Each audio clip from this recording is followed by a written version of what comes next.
ఈ మాటలు ఆలకించవలసిందిగా మనవి చేస్తూ ఉన్నాం. గమనించండి, ప్రభువు యేసుక్రీస్తు వారు చెప్పి ఉన్నారు, మీరు సర్వలోకమునకు వెళ్ళి సర్వ సృష్టికి సువార్తను ప్రకటించుడి. నమ్మి బాప్తిసం పొందువాడు రక్షింపబడును, నమ్మని వానికి శిక్ష విధింపబడునని ప్రభు చెప్పి ఉన్నారు. అవును ప్రియులారా, ఇక ఎండాకాల సమయంలో కూడా దేవుని మాటలు ప్రకటించుటకై ప్రభు నడిపించున్నారు. ఆయన ఇచ్చినటువంటి మాట ప్రకారము బహు సుదీర్ఘమైన దూర ప్రాంతాల నుంచి మరి అనేక సేవకులు మరి మీ మధ్యలోనికి దేవుని మాటలు అందించుట నిమిత్తమై దేవాది దేవుడు నడిపించున్నాడు. ప్రియులారా, కొద్ది నిమిషాలు ఈ మాటలు ఆలకించవలసిందిగా మనం చేస్తూ ఉన్నాం.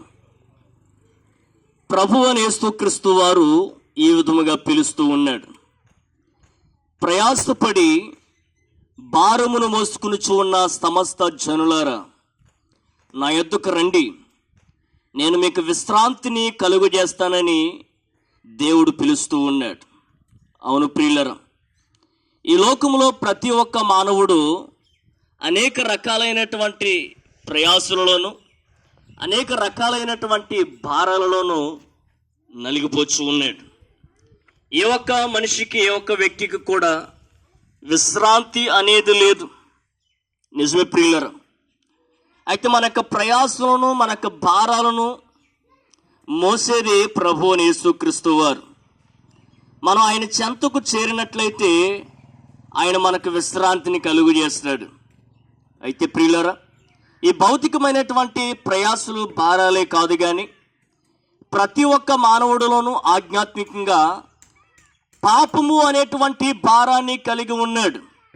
అవును ప్రియులారా, లేఖనం సాక్ష్యం ఇస్తూ ఉన్నది, ఏ భేదమును లేదు, మనుషులందరూ పాపము చేసి దేవుడు అనుగ్రహించు మహిమను పొందలేకపోతూ ఉన్నారని లేఖనం సాక్ష్యం ఇస్తూ ఉన్నది.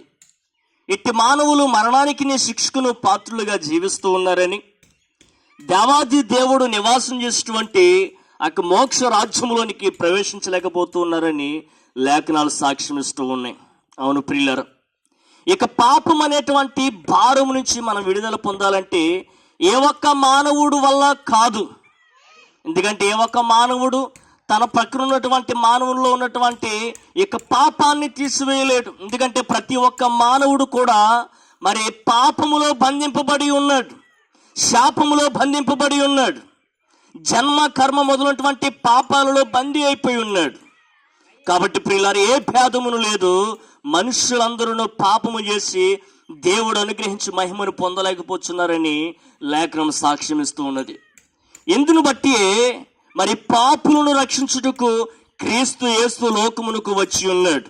అవును ప్రియులారా, సర్వ మానవాళి కలిగి ఉన్నటువంటి పాపం అనేటువంటి భారం నుంచి విడుదల కలుగు చేయట నిమిత్తము, ప్రతి ఒక్క మానవుడికి విశ్రాంతినిచ్చుట నిమిత్తమై దేవాది దేవుడైన యేసుక్రీస్తు వారే నరవతారిగా కన్యక గర్భము గుండా ప్రపంచానికి నడుబొడ్డు అయినటువంటి ఇజ్రాయేల్ అనబడినటువంటి దేశములో మరి ఇంకా లోకంలోనికి ఆయన దిగవచ్చి ఉన్నాడు.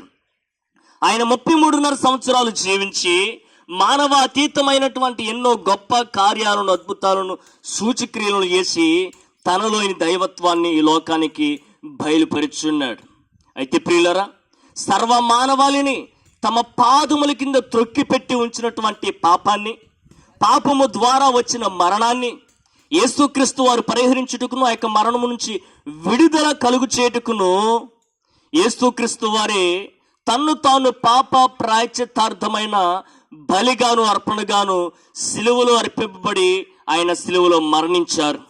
ఆయన సమాధి చేయబడి తిరిగి సజీవునిగా మృతులలోంచి లేచి పరలోక రాజ్యానికి వెళ్ళి ఉన్నారు. ఈ మాటలు వింటున్న ప్రియ సహోదరి, సహోదరుడా, దేవుని ప్రజలారా గమనించండి, యేసుక్రీస్తు రక్తము మనల్ని ప్రతి పాపము నుంచి విడిపించి పవిత్రులుగా, నిర్దోషులుగా చేస్తూ ఉన్నది. ఇట్టి ప్రభువు యేసుక్రీస్తు వారిని ఎందరైతే తమ స్వంత రక్షకునిగా, ప్రభువుగా, దేవునికి అంగీకరిస్తూ తమ హృదయమునందు విశ్వసిస్తూ ఉన్నారో వారు ఎట్టి కర్మపరులైనను యేసుక్రీస్తునందు విమోచనము ద్వారా ఉచితముగా నీతిమంతులుగా తీర్చబడుచు ఉన్నారు. అట్టి వారు పాపరహితులుగా తీర్చబడి వారు దేవునికి కుమారులుగాను పరలోక రాజ్యమునకు హక్కుదారులుగా తీర్చబడుచు ఉన్నారు. అవును ప్రియులారా, సిద్ధపడండి. సమయం ఉండగానే మరి యేసుక్రీస్తు వారి చెంతకు చేరాలని, ఆయన యందు సర్వ మానవాళికి అనుగ్రహపడుచున్న పాప క్షమాపణను అంగీకరించి పునరుద్ధానం పొందాలని తెలియజేస్తూ ఉన్నాం.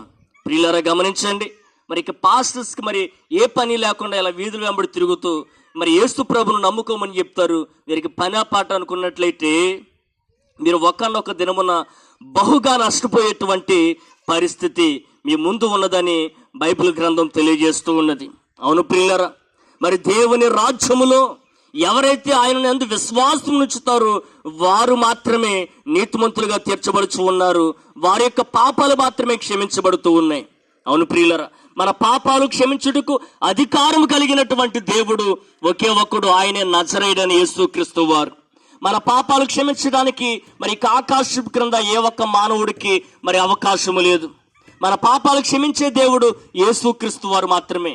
కాబట్టి ప్రియులారా, యేసు చెంతకు చేరాలని, మరి ఆయన ద్వారా ఇచ్చేటువంటి మరి నిత్య జీవాన్ని స్వతంత్రించుకొని మరి ఆయనతో జీవించాలని ఈ కొద్ది మాటలు తెలియజేస్తూ ఉన్నాం.